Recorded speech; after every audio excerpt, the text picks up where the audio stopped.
Hi guys, welcome back to my channel. Hope you guys are well. Welcome back. Hey, hope your bags are packed. Come on, welcome back. Hey, hope your bags are packed. Hi guys, welcome back to my channel. Hope you guys are doing well. So today we're going to be talking about the white paper that was released on the 12th. I know it might be a little bit late, but I had to take my time to really had a look into this, and I thought it's better than to be rushed and you're not sure exactly where you stand.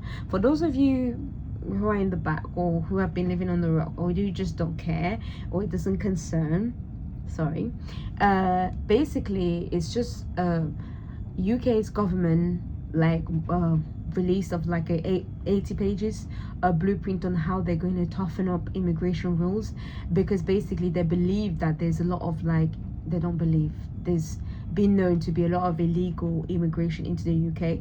And I feel like this subject personally touches me because I am black, and not just because I'm black, but like I'm a daughter of I'm an immigrant. So for me, I kind of look at that and I'm in two ways about it. In one way, I'm thinking to myself, yes, great, like you're going to toughen, you're going to make sure only the right people, the people that you want, can come in. But then on the other hand, I'm thinking to myself there are genuinely people that are part of the system that have not been treated fairly. So should there be pain because of what some people have done? But before we get into that, into my personal opinion, to details about that, so I'm just going to give you a quick briefing on that, and I'm going to link the gov.uk's website summarization of this white paper, because I think it's 80 pages. Who's going to be reading 8 pages? You probably should, but at the same time, guys, come on. I read the 80 pages and I sort of tried to interpret it myself. So the first part is that for those people that have come on a skilled worker visa, that have come on a skilled worker visa, they're not going to be allowed to have indefinite leave to remain, which then eventually leads to citizenship a year later. They're not going to just be allowed that after 5 years of working in the UK. It's going to have to take them 10 years. And this was brought on because a lot of people have come in and they had the wrong idea. And I've also been seeing on TikTok and in every place is that there's been a lot of people that are saying, oh, well, I'm going to have to be breaking my back. Other people saying, oh, I'm going to have to be taking care of your elderly parents that you can't be bothered, or you can't stand for 24 hours, but I'm gonna have to take care of them for 10 years in order to be free. But then my response to that is that at the end of the day, it's not like you're not getting paid. I feel like sometimes because you're in a situation where you are better off, just remember where you've come from. If it was better in your home country, then you wouldn't be here, right? And I feel like that sounds bad, but at the same time it is the truth, right? So because I look at the UK as my adoptive home, if my biological father, which is Cameroon, was this great man, why would I be here? I didn't choose, I didn't make this decision, my parents did, but I understand their decision, and my parents are very proud to be British. They're very happy, they're very grateful, and I feel like a lot of people want to be able to have that. But then it's because I've seen the comments about I'm gonna take it 10 years, but you're getting paid after 2-3 years. Think about it. Let's say you live in Cameroon, yeah, and with every month you get about 2k. This is talking for the people that have had jobs and that are actually working and actually following the process and just doing what they've come to do, like a healthcare worker, right? If you save up £1,000, I know the cost of living is going up, I know, but if, let's say hypothetically, you save up every single month that you work here, you save up let's say £1,000 might be a bit much, might be a bit stretch. Let's say you save 500 quid per month. After every single year, at the end of every year, you probably would have saved up 6k, and then the next year you would have saved up 12, and in maybe 4 years time you would have been on 24. And if you can do more, then better. With that amount of money, it will be equivalent to about 20 or 18 million francs CFA. You can do a madness. You can do so much in Cameroon. You can develop the country. You can do a lot more. And I feel like you're I know it would be nicer to be able to have it quicker so that you can get the chance to do other jobs, but do also understand the reason why you're here in the first place. My parents had to do a lot of shit jobs, right, just to be able to get by, for us to get by. like, it's only now that my mom at her later age is living in her prime and seeing me all do all these things that I'm able to do these days. Oh my gosh, I feel like I'm doing a political campaign instead of a commentary, but I don't mean it in that way. Like, I'm just genuinely giving my like opinion. So that's the part for like people that have come and they genuinely have a job. Now there's also the people that have come and they haven't had the jobs, right? And it's basically saying that this thing about people coming in and seeking asylum, it's probably they're saying they're going to tighten the rules that you're not able to seek it anymore. Because think about it, right? You've come to get a job, you've paid, or you've been scammed. Because the people that have been scammed, like, oh my gosh guys, like I know people that have, and it's just like you've spent so much, you've worked so hard to be able to get to that point, and you get here, no job, no nothing. I know that feeling far too well, like literally with people that I know that are close to me. So I know like the feeling. So that bit to me is a bit tough. But then it's like, what else are you supposed to do? Because I think the better option would be that you can give them the money that they've been scammed, but then at the same time, was it the government that scammed you? It's like this whole thing that I'm just like, the people that have been scammed will really are going to be the ones that are going to lose out here. The ones that genuinely have jobs, perfect. Like, you know, I will not be feeling bad for, oh my days, guys. Why am I so passionate about that? Well, I guess I'm passionate because I am a daughter of an immigrant. So to me, it's like directly. And you know, when I was in high school, I used to get this question about, oh, why did you come to the UK? And I used to find it so offensive, like, duh, stop asking me questions.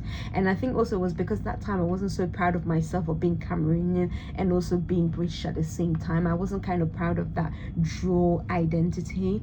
But as I've grown up, I love being in Cameroon, and at the same time, I genuinely, like when I went to Cameroon after a couple of years, because I did grow up in a great environment. It's just my mom dreamt for the skies. Okay, she's a go-getter, she wants to be the best. Literally, my mom's biggest dream would be to have like her third generation or her second generation be prime minister in the UK. Like, that's how big my mom dreams. Okay, but that's just the way that she wasn't sort of like, she's a big dreamer basically. So wow, I didn't realize just how passionate I was about this until I started talking about it. Because obviously I was reading it and I was just like, it makes sense. But I feel like the biggest people that are losing out in this situation is the people that have come, they've been scammed, or there's been no jobs. But then there's also like part of the reform is saying that a lot of people, so like a recruiter will not be allowed to like employ overseas anymore. So you're gonna have to recruit from like a pool, which is also great, because like, why are you taking away when there's already this pool of people? But then there's always a reason, because maybe the people that got scammed, they weren't competent, like as in they were given jobs that they can't do. I don't know if that makes sense. Like, let's say you I don't know, I can't give you like a specific one because like I don't know how to put it without feeling like I will offend someone. Do you know what I mean? So but yeah, that's like the second part, that, you know. And also the dependent will then have to be able to do English, because before they didn't have to do like an English, so they just had to sort of like be married and prove that, you know, they've had all these things. But now they have to like prove that they have a decent English language qualification. They also will have to prove that, you know, the main applicant definitely has a minimum of a degree, like a high school recognized diploma and all that stuff. So basically the rules are tightening up, but they've not come into, some of them will come into end by the end of this year, but some of them have not haven't come into end. What was the word? So some of them will come by like 2028. If I've forgotten that, obviously check the link for Gov UK and go have a read. But I think one thing to remember from this is, like, if you're here, if you're in the UK already and you've come and you're working, be grateful that you have a job. I know it's hard, but at the same time, would you rather be in Cameroon? And I know that will sound bad, but at the same time, it's like, I don't know, maybe some of you came, because I do understand also, because there was this guy that I was working with, and I've done healthcare for 4 years, guys. Like, I've looked after elderly people, and I loved it, because I genuinely, I don't think care. And I feel like some people that when they come to do like care jobs or like nursing and things like that, it's not something that you do for the money. Because if you do that for the money, guys, you will not get along. You really wouldn't. And I've seen people that have said to me, oh, this guy that I knew, he was a doctor in Nigeria and he wanted to come to the UK and all this stuff. I said to him, listen, don't come. There's no point, because you're gonna have, like in Nigeria, you have this like, oh, you're a doctor, you have your money, you have like your lifestyle, you'll be much cared for, you have the power that you deserve. Whereas here, you're not gonna be treated like, you know, like the big doctor. You'll be a second class citizen, and that's generally the way that it feels. But then there's some people that don't have a choice. Like if you've come from poor background back home, anything is better than that. And that's why I feel like a lot of people will seek asylum, because anything is better than where they've come from, genuinely. So you know, so it's like, but then if you're, that's why a lot of my friends that live in Cameroon, so because like basically now I'm like between two countries, when I'm in Cameroon and I see like my rich friends, the people that are like daughters of senators and ministers and things like that, people that have money, like the kind of money that I could only just like look at them and be like, wow. Them were like, oh yeah, I want to maybe settle in the UK. I said, don't bother yourself, because you're used to such a privileged lifestyle here in Cameroon. If you get there, I bet you your bottom dollar, you will be treated like a second class citizen, which is something that's going to be a shock to you, because you're used to being you're used to be opulent, you're used to be a high class, you're used to be treated better, like you're used to servants in the house, you're used to so much more. So why would you come to a country that you're genuinely just going to be second? But when you're from a poor background, you don't have a choice. It's like you're just trying to hustle, you're just trying to make it. That's why I say that the people that are coming from hardships, from really bad places, are going to be the people that are going to lose out in this race. But to those that are like looking and thinking, oh my god, the UK, if you're willing to graft, first of all, care is not a job that you do because you want money. There's no money in it. Like imagine you having to clean John, and John is literally pissing everywhere. He's trying to rub this all over you, and he's trying to scream at you. He's telling you the N-word, but you're looking at him and you say, that could be my nan. Like literally, that's the way I looked at it, because I thought to myself, I love my nan, I love my grandparents because I grew up with them. So that's the way I look at them when I'm caring for them. It was never about the money, because there's not that much money in it. But if you're like a big doctor, big nurse in Cameroon, Nigeria, wherever you are, and you have your decent money, don't bother, because you're going to be treated like a second class citizen. You're going to feel angry, you're going to feel frustrated, because you're going to be like, what, it's going to take me 4 years, it's going to take me 10 years before I can even have like any kind of freedom of movement. There's other countries that will offer you better services if you have money than the UK. Let's not lie. But anyway, guys, so that's sort of like the gist of that paper.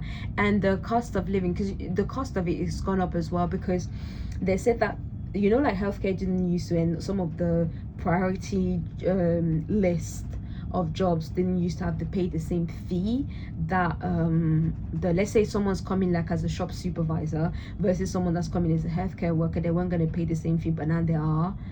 So once again, care is not for the money, it's for the love of what you do.